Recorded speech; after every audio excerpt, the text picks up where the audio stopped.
Hey guys, Southampton 5 here with episode number 4 of the FIFA 23 career mode with Crystal Palace. Obviously, a bit of a disappointing one last episode. The results did not go our way.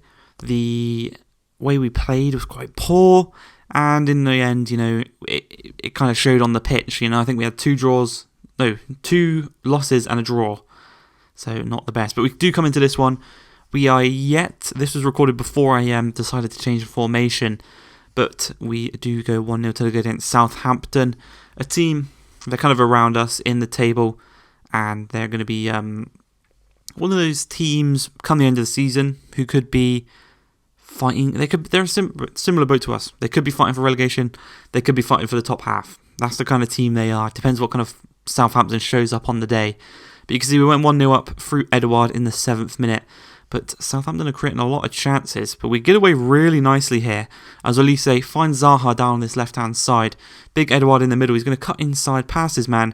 Bella Kotchap is a beast on this game. He's really difficult to get past. And Olise, one of our top goal scorers, I think he's joint with Zaha. That might be an inaccurate fact, but he's definitely up there. And as I was saying, a lot of chances here from Southampton. You can see some great goalkeeping there from Gaeta. Denies them the chance, and it keeps us in the lead at St Mary's. And, this is a real turnaround in the performances, They're motivated. They're actually getting tackles in. We're winning the ball back. We're passing quite nicely as well. And Gaeta is actually making saves. They should have had probably a few goals by now. But the performance here is incredible as Armstrong tries to get through on goal.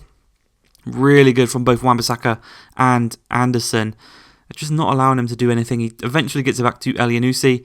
Unfortunately, that means there's a space in the middle. Thankfully, though, a great bit of defending blocks the shot. But it is another rebound goal. And there's nothing really you can do about that. He makes a great save to deny the first shot. And then the second shot just goes in off the rebound. But just a few minutes later, with Zaha, skips past Walker-Peters, plays it into Eze. Eze lays it across to Olise, and he strikes it across goal on his weaker right foot. Really nicely done from our French winger. And, just a little samba dance on Southampton's head in their own stadium at the St Mary's. And with 2 minutes remaining, we're looking pretty good, pretty secure. But there is obviously any chance anything could happen. You obviously saw the goal we conceded in this game. And with Gallagher laying it across, somehow that didn't go in. I'm not too sure how they didn't score that there. But we live to fight another day. We live to get the victory. 3 points after a disappointing episode last time round. We go and start this one off with 3 points. But this is the game where I switched to the 4-3-3. And this is the game we take on Liverpool at Selhurst Park. It's always going to be a difficult opponent. Never really coming into it expecting a victory. Obviously, you're not expecting to lose, but it's going to be a difficult one, and it's going to be a real fight for the boys. But before 3-3, Riedewald comes into the team at CDM.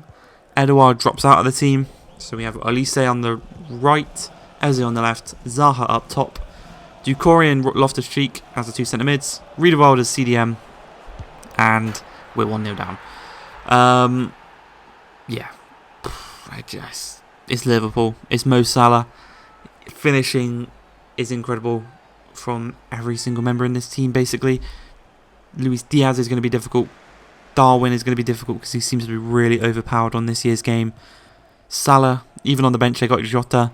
It's just going to be a difficult one. But Wilf Zaha gets us back on level terms, and he seems to be thriving in this central position. I will say, obviously I've recorded a few games ahead, but he seems to be doing really, really well down central with Eze out wide as well, who seems to have picked it up. He wasn't doing the best at Cam.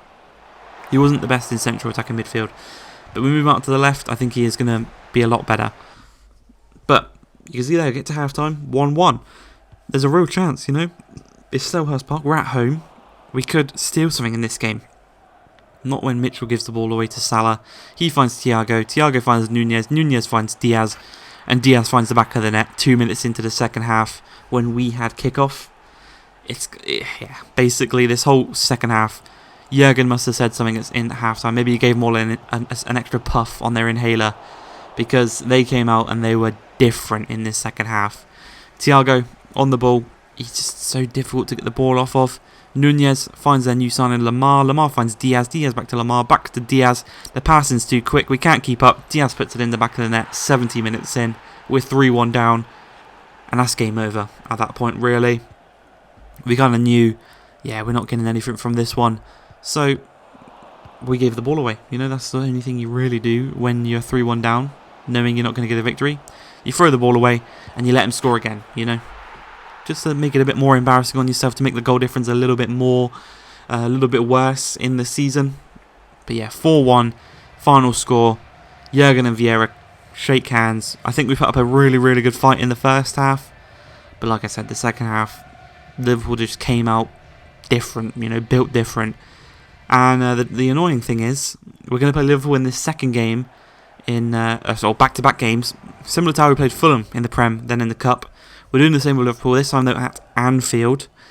And it's annoying because the Cup, I'd like a Cup run, you know. But you get Liverpool in the 4th round at Anfield. They're playing a strong team. They're playing their first team, basically. It's just going to be a difficult one. But 37 minutes into the game, it is going to be 1-0. It is going to be Wilf Zaha scoring against Liverpool in back-to-back games. Captain is there to do it for us. And in the 45th minute, we have another chance. We're still 1-0 to the good. We've got a little 3-on-3 situation here as Eze looks to get past Van Dijk. Stops, cuts it inside, plays it across to Olise, strikes it. Quite easily caught by Alisson. And then from the 45th minute, it just goes straight to the 90th minute. And we lost 2-1. We're out of the Cup. Just like that. Just like that. We are out of the Cup. And we return to the Premier League to take on Leicester, who in real life are struggling this season. In game, I think they're a point or two above us, actually. So this is going to be a pretty close one in terms of the league table. But Wilf Zaha, 3 games in a row with a goal now. Thriving in that central position. Obviously, you can come up to the right, you can come up to the left, you can drift wide. And yeah, he's just incredible. His finishing is so good. Yeah, the little Ronaldo chop to get past Sayuncu there was perfect. And we're 1-0 to the good here at the King Power. Looking to try and get back onto kind of winning ways after the Liverpool result. And maybe try and reclaim some of the goal difference that we did lose in that one. Obviously, a 3-0 victory here. And we're back onto a +1 goal difference in the Premier League in this episode. Overall, that Liverpool game, the Arsenal game, they're kind of hindering us a little bit, but you know, it's expected. It's Liverpool, it's Arsenal, 2 of the best teams in the league. They're always going to beat us quite convincingly. As Olise, on his weaker right foot, you know, I thought this guy was left-footed. I think he scored most of his goals on his right, but he did sneak that one in the near post past Danny Ward. Bit of an L keeper, real life as well. But 2-0 up, doubles our lead, and he pretty much kind of, I know it's only the 30th minute, but getting us into the right positions is what we want, and it's what we need. And this 4-3-3 is the 4-3-3 does exactly that. I think the 4-2-3-1 is a bit robotic. The 4-3-3, there's more fluidity, there's more passion, there's more tactical knowledge from the boys. I'm chatting a lot of shit here, but it's all true. And with us going through in the 48th minute and Loftus-Cheek scoring once again, it's just what the boys need.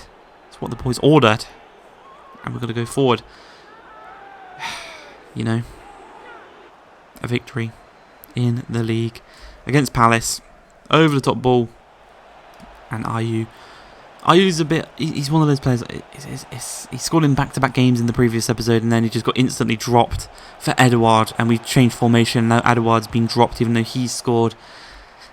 That's life, bro. That is life, and that is how the cookie crumbles in this episode. I hope you guys have enjoyed it. If you have, please like, subscribe, and peace.